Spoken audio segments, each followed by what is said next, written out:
तो चलिए आज की इस चर्चा में सीधे शुरुआत करते हैं और ये समझने की कोशिश करते हैं कि हमारे आज के इस आधुनिक समाज को गहराई से जानने के लिए प्राचीन भारतीय इतिहास की जड़ों को समझना आखिर इतना ज़रूरी क्यों है। अब टाइमलाइन में जाने से पहले ये सवाल उठाना बहुत लाजमी है कि आखिर आगे बढ़ने के लिए पीछे मुड़कर देखना इतना ज़रूरी क्यों है। सोचिए, कृषि, शहरों और लिपियों की वो प्राचीन शुरुआत आज भी हमारे सामाजिक ताने बाने को कैसे तय करती है।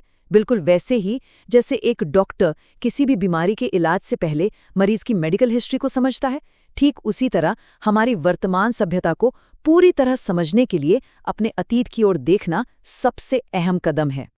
इस पूरे विश्लेषण का रोड मैप कुछ इस तरह रहेगा। सबसे पहले हमारे प्राचीन मूल की पड़ताल, फिर विविध संस्कृतियों का मिलन, उसके बाद भारतवर्ष का भूगोल, हमारे साझा भाषाई बंधन और अंत में वर्तमान भारत के लिए अतीत से मिलने वाले सबक। चलिए फटाफट आगे बढ़ते हैं। तो हमारा पहला पड़ाव है अपने प्राचीन मूल की तलाश। जरा सोचिए, इस उपमहाद्वीप पर मानव सभ्यता के वो पहले व्यवस्थित कदम कैसे पड़े होंगे। ये एक बेहद शानदार सफर है। जमीन पर खेती करना सीखने से लेकर धीरे धीरे छोटी बस्तियां बसाने तक, फिर उन बस्तियों से बड़े शहरों का निर्माण और आखिरकार लिपियों या यूं कहें कि लिखने की कला का विकास। सच कहा जाए तो यही वो पल था जो पूरी तरह से एक सभ्यता के जन्म का सबसे पक्का सबूत माना जाता है। लेकिन दिलचस्प बात यह है कि विकास का ये सफर कभी भी अकेले तय नहीं हुआ। अलग अलग संस्कृतियों का एक बहुत ही शानदार संगम यहाँ देखने को मिलता है। छोटा नागपुर पठार की मुंडा संस्कृति हो, दक्षिण में द्रविड़ियन या फिर इंडो आर्य, यहाँ तक कि ग्रीक, हूण और कुषाण जैसी बाहरी लहरें भी आईं। और ये सब यहाँ बस आए ही नहीं, बल्कि इस सांस्कृतिक ताने बाने में पूरी तरह से घुल मिल गए। मिसाल के तौर पर ग्रीक लोगों ने आकर मूर्ति बनाने की ऐसी नई तकनीकें सिखाईं जिससे हमारी कला और समृद्ध हो गई। यही तो अनेकता में एकता की असली शुरुआत थी। अब आते हैं अपने दूसरे हिस्से पर, इस विविध संस्कृति का एकीकरण। तो ये अलग अलग समूह एक दूसरे के साथ मिले कैसे। इतिहास में ये संस्कृतियां कभी भी अलग थलग डिब्बों में बंद नहीं थीं। मुंडा भाषा के शब्द जैसे कपास और खुदाई संस्कृत में पूरी तरह से समाहित हो गए, और दूसरी तरफ वैदिक या संस्कृत के शब्द दक्षिण के तमिल संगम साहित्य में झलकने लगे। यानी उत्तर भारत की भाषाएं दक्षिण और मुंडा भाषाओं के साथ भारी रूप से घुल मिल रही थीं। ये सांस्कृतिक आदान प्रदान का एक बहुत ही बेहतरीन उदाहरण है। चलिए अब तीसरे पॉइंट की तरफ बढ़ते हैं, भारतवर्ष का भूगोल। ऐतिहासिक तौर पर हिमालय और महासागरों के बीच के इस विशाल भूभाग को हमेशा से एक ही यूनिट की तरह देखा जाता था। भारतवर्ष नाम प्राचीन आर्य जनजाति भरत से आया है और यहाँ के निवासियों को भरत संतति यानी भरत के वंशज कहा गया। इसका सीधा सा मतलब ये है कि ये पूरी की पूरी भौगोलिक टेरिटरी एक साझा पैतृक पहचान के तहत एकजुट थी। और यहीं से जन्म होता है चक्रवर्ती के कॉन्सेप्ट का, एक ऐसा सर्वोच्च सम्राट जिसका राज पूरे भारतीय उपमहाद्वीप पर हो। अशोक और समुद्रगुप्त जैसे शासकों ने इसी अखिल भारतीय आदर्श को पाने का सपना देखा था।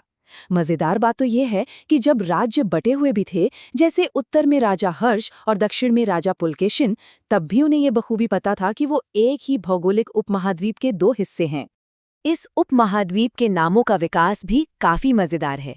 सिंधु असल में पूरी तरह से एक भौगोलिक नदी है। अरब और फारसी लोगों ने नदी के उस पार रहने वाले लोगों के लिए हिंदू शब्द का इस्तेमाल किया। ध्यान देने वाली बात यह है कि ये शुरुआत में विशुद्ध रूप से एक भौगोलिक पहचान थी, न कि कोई धार्मिक शब्द, और इसी क्षेत्र का यूनानी उच्चारण बाद में इंडिया बन गया। आगे बढ़ते हैं चौथे सेक्शन पर, साझा भाषाई और सांस्कृतिक बंधन। भूगोल से परे भी एक चीज थी जिसने सबको जोड़े रखा। एक बहुत ही कमाल का फैक्ट ये है कि अशोक के शिलालेख पूरे उपमहाद्वीप में फैले हैं और उनमें मुख्य रूप से एक ही भाषा यानी प्राकृत और एक ही लिपि ब्राह्मी का इस्तेमाल हुआ है। ये भाषाई पहुंच अपने आप में पूरे भारत को जोड़ने वाली एक बहुत बड़ी ताकत थी। और सिर्फ भाषा ही नहीं, हमारी कहानियां भी।